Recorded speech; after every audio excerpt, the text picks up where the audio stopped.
ഇന്ന് നിങ്ങളുടെ മുന്നിൽ ഒരു പ്രത്യേക വിഷയമായിട്ടാണ് വന്നിരിക്കുന്നത്. ഗർഭകാലത്ത് ദന്തചികിത്സകൾ ചെയ്യാമോ? എല്ലാ സ്ത്രീകളുടെ ഒരു ചോദ്യമാണ്. ഒരുപാട് സംശയങ്ങൾ ഇതിനെക്കുറിച്ച് ഞാൻ കേട്ടിട്ടുണ്ട്. അപ്പോൾ അതിനെക്കുറിച്ചുള്ള കാര്യങ്ങളാണ് ഞാനിവിടെ പറയുന്നത്. 1987 തന്നെ WHO ഒരു ഇനീഷ്യേറ്റീവാണ് മാതൃമരണ അനുപാതം കുറയ്ക്കുവാൻ വേണ്ടി, മോർട്ടാലിറ്റി റേറ്റ് കുറയ്ക്കുവാൻ വേണ്ടിയുള്ളൊരു ഇനീഷ്യേറ്റീവാണ് ഈ പ്രോഗ്രാം. അതിനോടൊപ്പം തന്നെ നമ്മുടെ നാഷണൽ ഹെൽത്ത് കമ്മീഷനിലൂടെ ജനനി സുരക്ഷാ യോജനയിലൂടെയാണ് ഈ കാര്യങ്ങളെ പറ്റിയുള്ള ചർച്ചകളും ഇതിനെ അനുബന്ധിച്ച് എന്തെല്ലാം പ്ലാനിംഗ് ആണ് ചെയ്യേണ്ടതെന്നുള്ളത് വന്നിരിക്കുന്നത്. അപ്പം ഈ ഗർഭകാലത്ത് നമുക്ക് ദന്തചികിത്സകൾ ചെയ്യാൻ സാധിക്കുമോ? തീർച്ചയായിട്ടും നമുക്ക് സാധിക്കും. എനിക്ക് പറയാനുള്ളത്, ആദ്യം തന്നെ നിങ്ങളൊരു പ്രഗ്നൻസി പ്ലാൻ ചെയ്യുന്ന മുൻപ് തന്നെ ഒരു ഡെൻറ്റിസ്റ്റിനെ കാണേണ്ടതാണ്. ഒരു സ്ത്രീയുടെ ഒരു ജീവിതകാലം എന്ന് പറയുമ്പം അവർ പ്യൂബർട്ടി അറ്റൈൻ ചെയ്യുന്ന സമയം, പ്രഗ്നൻ്റ് ആവുന്ന സമയം, അതുപോലെ തന്നെ മെനപ്പോസ് അറ്റൈൻ ചെയ്യുന്ന സമയം, ഈ 3 കാലഘട്ടത്തിലും അവർക്ക് ഒരുപാട് ഹോർമോൺ ചേഞ്ചസ് ആണ് വരുന്നത്. അത് സംബന്ധിച്ചുള്ള മോണരോഗങ്ങളും ദന്തക്ഷയവും അവരിൽ കണ്ടുവരുന്നുണ്ട്. അതുകൊണ്ട് തന്നെ ഏതൊരു സമയത്തും ദന്തചികിത്സയും അത് ഡെൻറ്റിസ്റ്റിനോടുള്ള ആ ഒരു വിസിറ്റ് അനിവാര്യമാണ്. എല്ലാ 6 മാസവും നിങ്ങൾ ഒരു ഡെൻറ്റിസ്റ്റിനെ കാണേണ്ടതാണ്. പിന്നെ നേരത്തെ നമ്മൾ വിഷയത്തിലേക്ക് കടക്കുമ്പോൾ, നിങ്ങളൊരു പ്രഗ്നൻസി പ്ലാൻ ചെയ്യുമ്പം ഡെഫിനറ്റായിട്ടും ആദ്യം തന്നെ ഒരു ഡെൻറ്റിസ്റ്റിനെ കാണുക. എന്നൊന്നും ആ ഡെൻറ്റിസ്റ്റ് നിങ്ങളെ എക്സാമിൻ ചെയ്യുമ്പോൾ തന്നെ ദന്തക്ഷയമുണ്ടോ, മോണരോഗങ്ങളുണ്ടോ, വേറെ എന്തെങ്കിലും വായിൽ പാടുകളോ പുണ്ണുകളോ എന്തെങ്കിലും വിറ്റാമിൻ കുറവ് കാരണം ഉള്ള പ്രോബ്ലംസോ നിങ്ങളുടെ വായിലുണ്ടെങ്കിൽ അത് പ്രഗ്നൻ്റ് ആവുന്നതിന് മുൻപ് തന്നെ നിങ്ങൾക്കത് കറക്റ്റ് ചെയ്യാവുന്നതാണ്. എന്തോന്നോ, ഈ പ്യൂബർട്ടി സമയത്തും പ്രഗ്നൻ്റ് ആവുന്ന സമയത്തും ഹോർമോണുകളുടെ വ്യത്യാസം കാരണം പ്രൊജസ്ട്രോണും ഈസ്ട്രജൻ്റെ അളവ് കൂടുകയും അത് കാരണം ബ്ലഡ് സർക്കുലേഷൻ കൂടുകയും ജിഞ്ചൈവ അല്ലെങ്കിൽ gums they are prone for bacterial infection.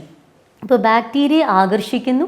അതുകൊണ്ട് തന്നെ പ്രഗ്നൻസി ജിഞ്ചിവൈറ്റിസ് അല്ലെങ്കിൽ പ്യൂബർട്ടി സമയത്തും ഈ ചെറിയ ചെറിയ മോണയിൽ ഒരു തടിപ്പോ, അതിന് എപ്പിലിസ് എന്നാണ് പറയുന്നത്, ഒരു സ്ട്രോബെറി പാച്ചസ് പോലെ നമുക്ക് കാണാൻ സാധിക്കും. ഇതൊന്നും ഈ ഒരു സമയത്ത് നമുക്ക് ഒരുപാട് മോണകളിൽ അഴുക്കടിയാനുള്ളൊരു സാധ്യത കൂടുതലാണ്. അപ്പോൾ അതുകൊണ്ട് തന്നെ ഒരു ചെക്കപ്പ് അനിവാര്യമാണ്. ഈ പ്രഗ്നൻസി ടൈമിൽ എപ്പോഴൊക്കെയാണ് സേഫ് ഒരു ഡെൻറ്റൽ ട്രീറ്റ്മെൻറ്റ് ചെയ്യാൻ? ശരിക്കും പറഞ്ഞാൽ നോൺ ഇൻവേസീവ് പ്രൊസീജിയേഴ്സ് ലൈക്ക് പല്ല് ക്ലീൻ ചെയ്യുന്ന പ്രൊസീജിയർ, പല്ല് ഫില്ല് ചെയ്യാവുന്ന പ്രൊസീജിയേഴ്സൊക്കെ ഏത് മാസത്തിലും നമുക്ക് ചെയ്യാൻ സാധിക്കുന്നതാണ്. ഈ സർജറി പോലുള്ള കാര്യങ്ങളാണ് നമ്മൾ സെക്കൻഡ് ട്രൈമസ്റ്ററിൽ മാത്രം ചെയ്യുന്നത്. ഇപ്പോൾ ഒരു പല്ലെടുക്കേണ്ട ഒരു കാര്യം വന്നാലും വേറെ എന്തെങ്കിലും ഒരു ഡീപ്പായിട്ടുള്ള സ്കെയിലിങ്ങോ അങ്ങനത്തെ ഒരു ട്രീറ്റ്മെൻറ്റ്സ് മാത്രമേ ഉള്ളൂ നമ്മൾ സെക്കൻഡ് ട്രൈമസ്റ്റർ മീൻസ് 3 മാസത്തിന് ശേഷം 4 മാസം തൊട്ട് 6 മാസത്തിനുള്ളിൽ വരെ നമുക്ക് ഇതുപോലുള്ള ഇൻവേസീവ് പ്രൊസീജിയേഴ്സ് ചെയ്യാവുന്നതാണ്. ലാസ്റ്റ് ട്രൈമസ്റ്ററിലാണ് ബേബിയുടെ ഗ്രോത്ത് മാക്സിമത്തിൽ എത്തുന്നതും ആ സമയത്ത് വയറിൻ്റെ ആ ഒരു ഇത് കാരണം പേഷ്യൻറ്റിന് ചിലപ്പോൾ അത്രയും സമയം കിടക്കാൻ സാധിക്കത്തില്ല.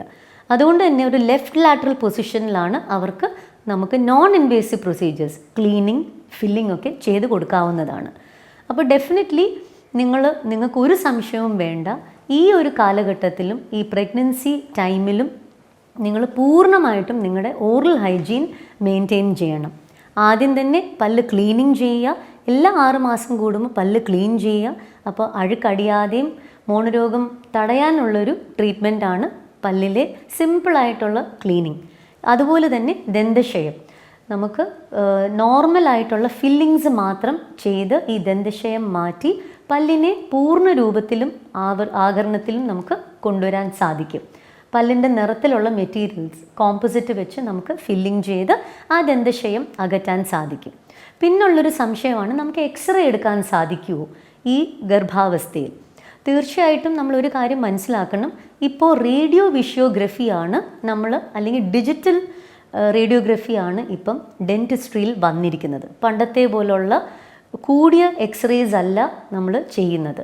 ചെസ്റ്റ് എക്സ്റേക്കാട്ടിലും വളരെ വളരെ കുറവാണ് നമുക്ക് റേഡിയേഷൻ എക്സ്പോഷർ വരുന്നത് ഒരു ഡെൻറ്റൽ എക്സ്റേ എടുക്കുമ്പോൾ.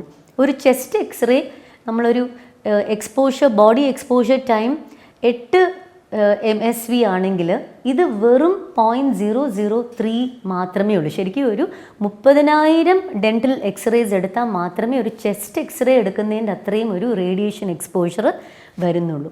അതുകൊണ്ട് തന്നെ ശരിക്കും ഗർഭകാലത്ത് പോലും ഒരു ഡെൻറ്റൽ എക്സ്റേ എടുക്കുന്നതിൽ ഭയപ്പെടേണ്ട ഒരു കാര്യവും ഇല്ല. നമുക്ക് റൂട്ട് കനാൽ എന്നുള്ള പ്രൊസീജിയേഴ്സ് വരെയും നമുക്ക് ചെയ്യാൻ സാധിക്കും. ഒരു പല്ലുവേദന വന്നാൽ ഞാൻ ഗർഭിണിയാണ്, എനിക്ക് ദന്ത ഡോക്ടറെ കാണാൻ പറ്റത്തില്ലല്ലോ, അതിന് മരുന്ന് കഴിക്കാൻ പറ്റത്തില്ലല്ലോ എന്നുള്ളൊരു മിഥ്യാധാരണ എല്ലാ ലേഡീസിലും ഉണ്ട്. അപ്പോൾ അതങ്ങനല്ല. നിങ്ങൾ എത്രയും പെട്ടെന്ന് ദന്തക്ഷയം ഉണ്ടെങ്കിൽ അത് കാണിക്കേണ്ടതാണ്. നമുക്കത് വളരെ ലളിതമായിട്ട് ഫില്ലിങ്സിലൂടെ ചെയ്യാൻ സാധിക്കും.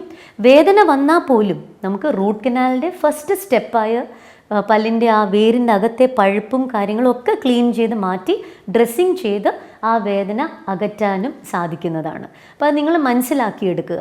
അതുകൊണ്ടാണ് ഞാൻ പറയുന്നത്, ഈ ഗർഭിണിയാവുന്ന പ്ലാൻ ചെയ്യുമ്പോൾ തന്നെ നിങ്ങൾ പ്രയർ ഒരു ഡെൻറ്റിസ്റ്റിനെ വിസിറ്റ് ചെയ്യുവാണെങ്കിൽ നിങ്ങൾക്ക് ഇതെല്ലാം പ്ലാൻ ചെയ്ത് ട്രീറ്റ്മെൻറ്റ് പ്രോപ്പറായിട്ട് എടുക്കാൻ സാധിക്കുന്നതാണ്. ആദ്യത്തെ 3 മാസങ്ങളിൽ നിങ്ങളുടെ ഡയറ്റ് പ്രോപ്പറായിട്ട് കഴിക്കണം. നല്ല ന്യൂട്രിഷൻ അടങ്ങിയ ആഹാരം വേണം കഴിക്കുവാനും. കാൽഷ്യം ടാബ്ലറ്റ്സും അയൺ ടാബ്ലറ്റ്സ്, ആ സപ്ലിമെൻറ്റ്സ് നിങ്ങൾ ഉൾക്കൊള്ളണം. എന്നാൽ മാത്രമേ നിങ്ങളുടെ ജനിക്കുന്ന കുഞ്ഞിനും നല്ല ആരോഗ്യമുള്ള പല്ലുകൾ ഉണ്ടാവുകയുള്ളൂ. ഇത് നമ്മൾ മനസ്സിലാക്കേണ്ടത്, നമ്മളൊരു 3 മാസം ഗർഭിണിയാവുമ്പോഴാണ് ഈ കുഞ്ഞിൻ്റെ വായിൽ ആദ്യമായിട്ട് ആ പല്ലിൻ്റെ മുട്ടുകൾ, പല്ലിൻ്റെ മുട്ടുകൾ ഉണ്ടാവുന്നത്. അതുകൊണ്ടാണ് ആ സമയത്ത് നമ്മൾ വിറ്റമിൻ ഡിയും കാൽഷ്യം സപ്ലിമെൻറ്റ്സും ഡോക്ടേഴ്സ് പ്രിസ്ക്രൈബ് ചെയ്യുന്നത്. എന്തൊന്നും നമുക്ക് ആ അസ്വസ്ഥതകൾ കാരണം പൂർണ്ണമായി ആഹാരം കഴിക്കാൻ പറ്റാത്ത, നമുക്ക് ഛർദിലും ആ ബുദ്ധിമുട്ടുകളും ഉണ്ടാവും. അപ്പോൾ ആഹാരം പ്രോപ്പറായിട്ട് കഴിക്കാൻ സാധിക്കില്ല. അതുകൊണ്ട് തന്നെ ഈ സപ്ലിമെൻറ്റ്സ് വളരെ ഫലപ്രദമാണ്. എന്നാൽ മാത്രമേ ജനിക്കുന്ന കുഞ്ഞിനും ശിശുവിനും നല്ല രീതിയിൽ പല്ല് ആരോഗ്യമായിട്ട് വളരത്തുള്ളൂ. രണ്ടാമത്തെ ഒരു കാര്യം ശ്രദ്ധിക്കേണ്ടത്, രാവിലെ എണ്ണിക്കുമ്പോൾ നിങ്ങൾക്ക് ഛർദ്ദിക്കാനുള്ള ടെൻഡൻസി കാണും. അത് അസിഡിറ്റി മൂലമാണ് ഇത് വരുന്നത്. ഗർഭകാലത്ത് ഇത് വളരെ കോമൺ ആണ്. അതുകൊണ്ട് ഇപ്പം നിങ്ങൾക്ക് ഏർലി മോർണിംഗ് ബ്രഷ് ചെയ്യാൻ സാധിച്ചില്ലെങ്കിൽ കുറച്ച് രാവിലെ വെള്ളമൊക്കെ കുടിച്ചതിന് ശേഷം ഒരു 10 മണിയൊക്കെ ആയിട്ട് ആ സമയം ആ അസിഡിറ്റിയുടെ ലെവൽ കുറയും. നിങ്ങൾക്ക് നല്ല രീതിയിൽ പല്ല് തേക്കാവുന്നതാണ്. പിന്നെ ആ ബ്രഷിൽ പേസ്റ്റും വളരെ ചെറിയൊരു എമൗണ്ട് മാത്രം എടുത്താൽ മതി. അങ്ങനെ ചെയ്യുമ്പോഴും ഒരുപാട് പതയാത്ത പേസ്റ്റുകൾ ഉപയോഗിക്കുക. അന്നേരവും ആ ഓക്കാനം വരുന്നതിൻ്റെ ആ ടെൻഡൻസി നിങ്ങൾക്ക് മാറിക്കിട്ടുന്നതാണ്. പിന്നെ ഈ ലാസ്റ്റ് ട്രൈമസ്റ്ററിൽ വരുമ്പോഴും പല്ലിന് ക്ലീനിങ് അഥവാ ഫില്ലിംഗ് ഇതെല്ലാം നമുക്ക് ചെയ്യാവുന്നതാണ്. മോണരോഗങ്ങളിൽ നിന്നും മാറി നിൽക്കുവാൻ ക്ലീനിങ് വളരെ ഇമ്പോർട്ടൻ്റ് ആണ്. അതിനോടൊപ്പം തന്നെ മോണയിൽ പെരട്ടാനുള്ള ജെല്ല് യൂസ് ചെയ്യാവുന്നതാണ്.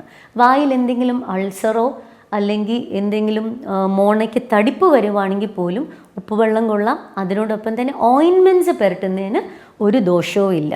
പല്ലുവേദന വന്നാൽ പോലും നമുക്ക് അമോക്സിസിലിൻ, അതുപോലെ തന്നെ ഈ പ്രഗ്നൻസി സേഫ് ആൻറ്റിബയോട്ടിക്സ് ഉണ്ട്.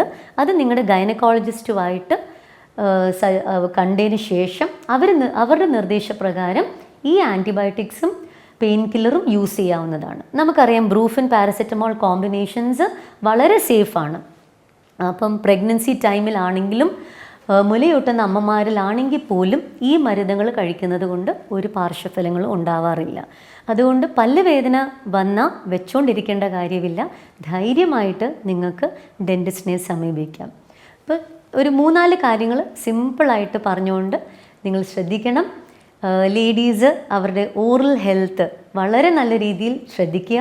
ഇതൊന്ന് ഹോർമോൺ ചേഞ്ചസ് ആണ് നിങ്ങൾക്ക് ഈ 4 ഘട്ടങ്ങളിലും വരുന്നത്. ആ ഹോർമോൺ ചേഞ്ചസ് കാരണം മോണയ്ക്ക് ഇൻഫെക്ഷൻ വരുന്നു, നിങ്ങളുടെ പല്ലുകൾ കേടാവാനുള്ള പ്രവണത കൂടുന്നു. അപ്പോൾ ഫസ്റ്റ് ഓഫ് ഓൾ നിങ്ങൾ പ്രോപ്പറായിട്ട് ബ്രഷിങ് 2 നേരം ചെയ്യുക.